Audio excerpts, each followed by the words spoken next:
agora a gente tem uma convidada, a Ana Siqueira. Ela mora na cidade de Alvorada, gentilmente atende aqui a equipe da Jovem Pan News e vai trazer as informações desse momento tão difícil. Tudo bem, querida? Eu queria pedir por gentileza que você nos trouxesse informação como você e sua família estão e como foi aquele dia complicado, o dia em que vocês precisaram tomar a decisão de mudar de região, se deslocar ou se proteger de alguma forma. Vocês estão em Canoas, é isso. Só fazendo a correção, não é Alvorada, e sim a cidade de Canoas, que fica na região metropolitana, bem ao lado de Porto Alegre. Muito obrigado pela gentileza. Oi, boa noite. Sim, nós estamos em Canoas. Na minha região, eu moro no Mato Grande, então de Canoas acho que foi um dos primeiros lugares ali que foi atingido. Na quarta-feira de noite, na verdade de tarde ali, já começou a alagar as ruas de acesso. Eu moro numa rua sem saída, então na quarta-feira a gente já não conseguia sair de carro.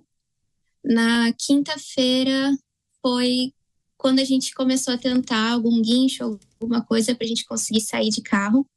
E a gente saiu e na quinta-feira de noite mesmo teve o primeiro alerta de evacuação já para o Mato Grande. Então a gente saiu, mas como a gente saiu de carro antes do alerta de evacuação, a gente saiu só com uma muda de roupa e foi só isso, o restante tudo ficou em casa.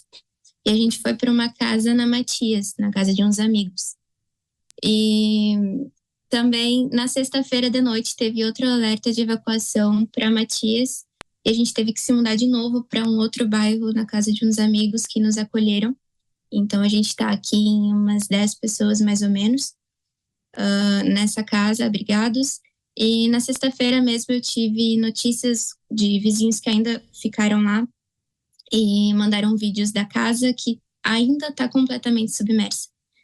Então, todos os vizinhos lá perderam tudo, esses amigos que moravam na Matias também perderam tudo. Praticamente todas as pessoas que são amigos, familiares aqui de Canoas tiveram que sair de suas casas e foram ou para abrigos ou para casa de outros amigos, né, que receberam. Mas até as pessoas perguntam, né, o que doar nesse momento. E graças a Deus aqui a gente conseguiu doação de comida, de algumas roupas também. Mas no pós, quando baixar a água, praticamente tudo, né? Porque a casa ficou completamente submersa. E ninguém esperava. Essa casa eu moro desde que nasci, né? E nunca entrou água. Então foi algo que ninguém esperava mesmo, né? De anos de relatos de pessoas que falam que nunca subiu como subiu dessa vez, né? E quantas pessoas moravam nessa casa da sua família? Você, seus pais, tem irmãos também? Quantos no total tiveram de deixar a casa? Nós somos 3, eu, minha mãe e meu pai, morando nessa casa.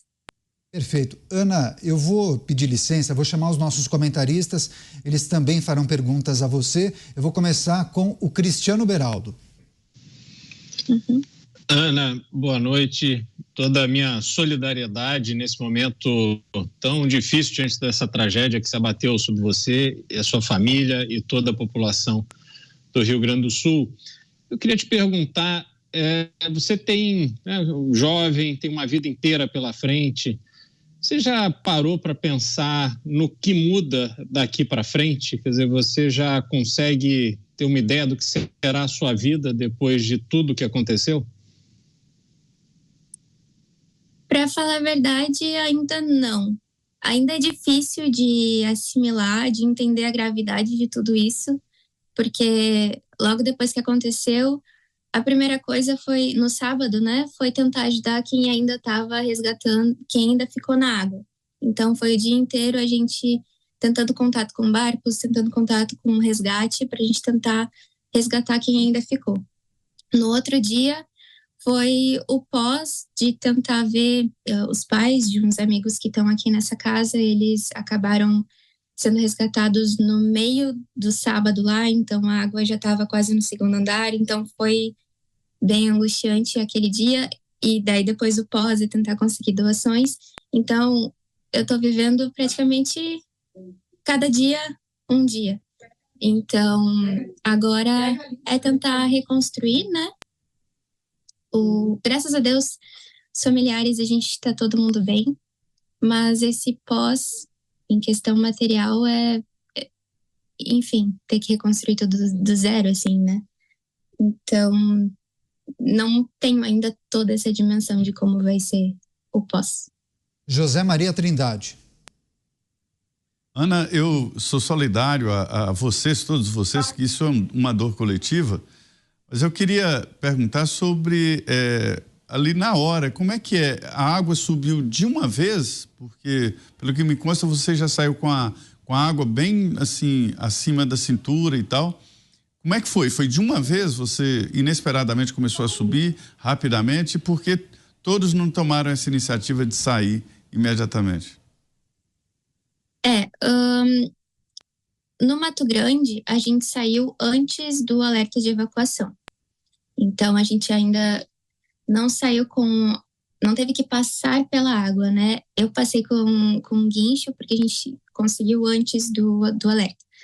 Mas na Matias, onde a gente estava, o dique 6, ele transbordou. Então, quando veio essa água, ela veio muito rápido. Para ter uma noção, assim, a gente saiu às 10 horas da noite da sexta-feira e viemos para Igara, né, para o outro bairro. E quando a gente saiu, ainda não tinha água na rua que a gente estava. E por volta de 1h30 da manhã, 2 horas, a água já estava na janela. Então, foi muito rápido quando começou a subir. Tá certo. Mais uma pergunta, Roberto Mota. Ana, boa noite. Como é que está a situação de segurança aí?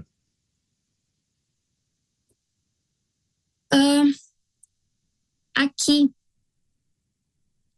eu não presenciei nada em relação à segurança, mas eu ouvi relatos só, né, do que estava acontecendo. Ali na região da Matias, Machadinho, enfim, alguns bairros em que eu ouvi relatos e, enfim, através das redes sociais, né, a gente compartilha, mas eu não presenciei nada, então eu não consigo afirmar com certeza do que estava acontecendo, né? Ana, nós estamos escutando muitos depoimentos e histórias comoventes de moradores das mais diferentes cidades do Rio Grande do Sul e eu queria que você pudesse compartilhar alguma experiência, alguma história que você vivenciou ou que você ouviu de algum familiar ou amigo. Nós sabemos que muitas pessoas perderam absolutamente tudo, inclusive parentes, pessoas próximas, amigos. Você poderia compartilhar alguma história com a gente aqui nesse programa? Sim, essa mais próxima que aconteceu, né, foi dos pais desses amigos que estão aqui com a gente. Eles são 2 idosos e eles estavam nessa casa e a gente estava tentando contato com vários resgates para tentar chegar até essa casa e foi bem difícil porque o número de resgates era muito alto, né? Então foi nesse sábado e foi bem difícil, na verdade, porque cada vez a gente recebia uma notícia diferente, a gente recebia vídeos de que a água estava subindo muito rápido e na metade da tarde, mais ou menos, eles conseguiram resgatar, mas a água já estava entrando no 2º piso, então para sair tiveram que mergulhar por debaixo da água para passar pela porta. Mas graças a Deus conseguiram salvar os 2 e estão aqui. Depois eles passaram um pouco mal por conta do contato com a água, eles engoliram um pouco de água também. E a gente levou no hospital, enfim, para fazer o tratamento. Mas, graças a Deus, estão todos bem. E a casa, enfim, mesma situação também. Perderam praticamente tudo de móveis, alimentos que tinha, roupas, enfim. Tudo perdido também. Mais uma pergunta, você, Cristiano Beraldo. Ana, a gente tem se chocado muito com notícias de roubo, agora estupros, coisas inimagináveis diante de uma tragédia como essa. E eu queria saber como é que é o teu sentimento hoje diante dessa realidade devastadora. Você imaginar que pessoas estão aí, eventualmente até próximas, conseguindo ainda fazer o mal para quem está diante desse sofrimento tão árduo. É muito triste, né? Saber que, além de ter que estar passando por toda essa situação que a gente não escolhe e que afetou milhares de pessoas, a gente ainda tem que se preocupar com isso, né? Com a maldade que o ser humano, ele consegue, né? E não tenho nem palavras para isso, né? Porque de um lado a gente vê tantas pessoas se movendo para ajudar quem precisa, inclusive sou muito grata a todos esses que têm se movido para ajudar, né? Sou uma delas que estou sendo ajudada nesse momento, mas ao mesmo tempo a gente vê um lado tão ruim do ser humano e que precisa, né, ser mais uma preocupação além de tudo isso que a gente está vivendo. Então é tristeza, né? José Maria Trindade. A gente ter que ainda se preocupar com isso. Perfeito. Mais uma questão do José Maria Trindade. Eu acompanhei alguns casos em que as famílias estão com uma tendência de sair dos locais, inclusive mudar de estado. Você tem ouvido esse tipo de ideia aí? Você acha que muitas pessoas sairão definitivamente da região? Bem possível que sim. Na verdade, várias pessoas que eu comento, né, que eu revi depois do que aconteceu, falaram que pretendem se mudar, não de estado, mas também de cidade. Eu, por exemplo, a minha casa ela já não estava muito nova, ela já precisava de reforma. Então, quando baixar a água, eu não tenho certeza se ela vai estar de pé ainda. Então, nesse momento, eu não teria como reformar ou construir uma casa nova. Então, eu já estou pensando já em me mudar para um outro lugar, tentar ver alguma outra alternativa para poder recomeçar, assim, porque, enfim, a gente não sabe como vai ser e também fica essa insegurança de como subiu muito a água, a gente fica meio traumatizado de, sei lá, quando começa a acontecer mais frequente. E, enfim, mas já assim, ouvi vários relatos de pessoas que pretendem se mudar para outro lugar. Ana Siqueira, moradora de Canoas, compartilhando a sua história e essa experiência difícil em meio à tragédia no Rio Grande do Sul. Ana, desejamos sorte a você, que você e sua família se protejam. Toda a nossa solidariedade, certamente voltaremos a nos falar em um momento mais oportuno. Até a próxima.